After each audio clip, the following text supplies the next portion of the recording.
Magandang araw po mga katribo, kumusta po? Welcome po sa special na edition ng ating vlog ngayon. Tumadya ako dito sa Barangay Mapulot, Tagkawen, Quezon kung saan ginagawa ang matitibay ng walis tambo at ipapakita ko po sa inyo kung paano nila ginagawa ito. Ang mga materyales ay mismong tambo na kanilang inani sa kanilang sariling tanim. Katawan ng usiw, ang usiw ay isang uri ng kawain na bagin na makukuha sa mga gubat o bulas at ito'y nilalagyan ng pahalang sa dulo. Nakakapitan ng tambo para hindi siya kumalas. Sunod ay ang pinatuyong balakbak ng abakan na siyang gagamitin pambalot sa puno ng tambo. Panoorin natin kung paano siya gawin. Kung makikita ninyo ay sinusukat ni Kuya ang dami ng tambo na kanyang gagawin. At sa kanya ito tatalian ng sa may kamping gitna gamit ang plastic straw para hindi siya magkalas o maghiwa-hiwalay habang tinatahi. Sunod ay lalagyan niya ito ng panangkay at ang gamit ay katawan ng usiw. Mas matibay ito kaysa sa ibang panangkay at sadyang tumatagal ng kung ilang taon. Saka tatalian ito sa may kamping puno para hindi siya kumalas tulad ng jowa mo na hindi mo tinalian kaya nawala siya sa'yo. Okay, pagkatapos ay tatalian ito ng alambre at mas matibay di tulad ng love life mo. Joke, dahil nga may ibang gawa si Kuya, gabi na ito natalian. Si Kuya Saldi nga pala ang ating magagawa ng tambo at matagal na silang gumagawa nito. Close family friend ko sila at kaya naman lagi akong nakakalibre ng tambo. At yung tambo na nga na ibinigay nila sa akin ay umabot na nga ng 3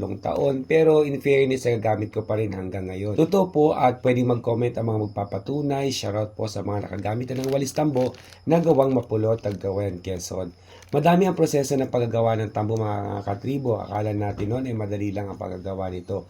Pero sila Kuya Saldi ay nakakagawa sila ng minimum na 100 piraso sa loob ng isang araw. Umaga na nga namin tinuloy ang paggagawa since nakiusap lang tayo na igawa tayo ng sample para lang maipakita natin sa iba na hindi pa nakakaalam ng kung paano ito ginagawa. Ayan nga at pagkatali ng alambre ay pinutol-putol natin ang mga sobra para magpantay ito at para malinis at maayos ang ating gawang tambo mga katribo.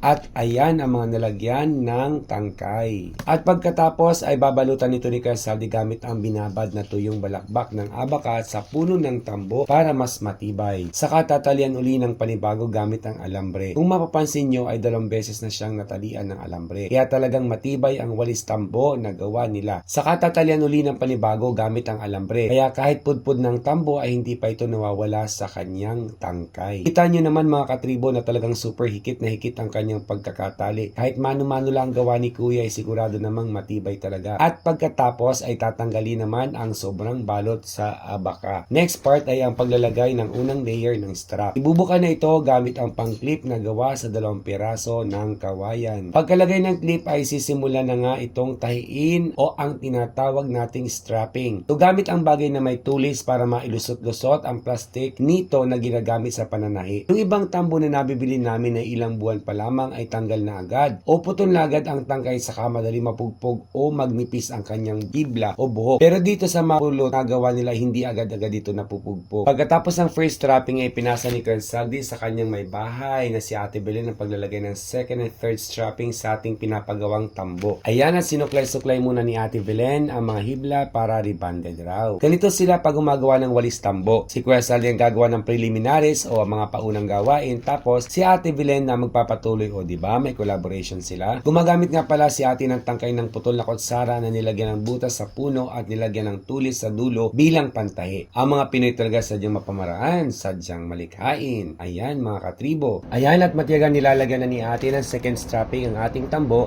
Ganyan talaga tayo mga Pinoy, masyadong matyaga sa mga gawain. Ginawa na nga nating 2 times ang speed ng video at madami pa ang nakapila mga katribo pero hindi naman natin yan i-video lahat at baka abutin tayo ng sunod na Pasko sa panonood nito. Sabi nga sa lyrics ng isa sa Pinoy folk song na ang magtanim daw ay hindi biro, maghapon raw nakayuko at sa nakikita ko ay applied yan dito sa pananahi ng ating tambo mga katribo. Madalas inaakala natin na simple lang ang mga paggagawa ng mga produkto at gamit nating binibili. Malalaman lang natin na grabe ang hirap, tiyaga at sipag na ginagamit ng mga gumagawa nito para lang may magamit tayo sa ating pang-araw-araw na buhay. Kapag actual na natin nakita kung ano ang mga pinagdadaanan nila, kaya saluduhan natin sila at bigyan ng pagpupugay kasi kung wala sila ay wala tayong magagamit o diba? Tapos madalas ay nababarat pa sila kaya sana naman ibigyan natin sila ng patas na laban pag tayo ay bibili.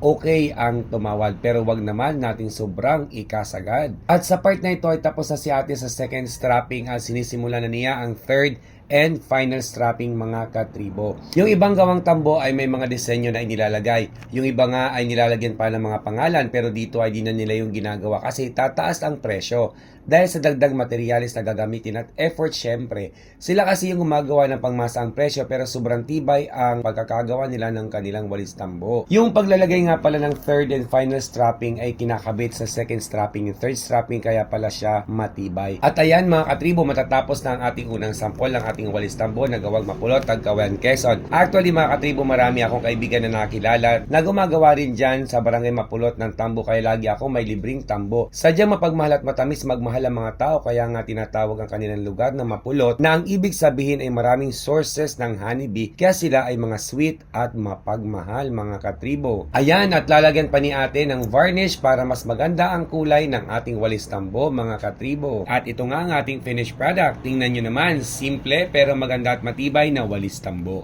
Maraming salamat po sa inyong panonood. Paki-like, comment, share, and follow kung baguhan kayo sa aking page. Salamat po hanggang sa muli mga katribo. Bye!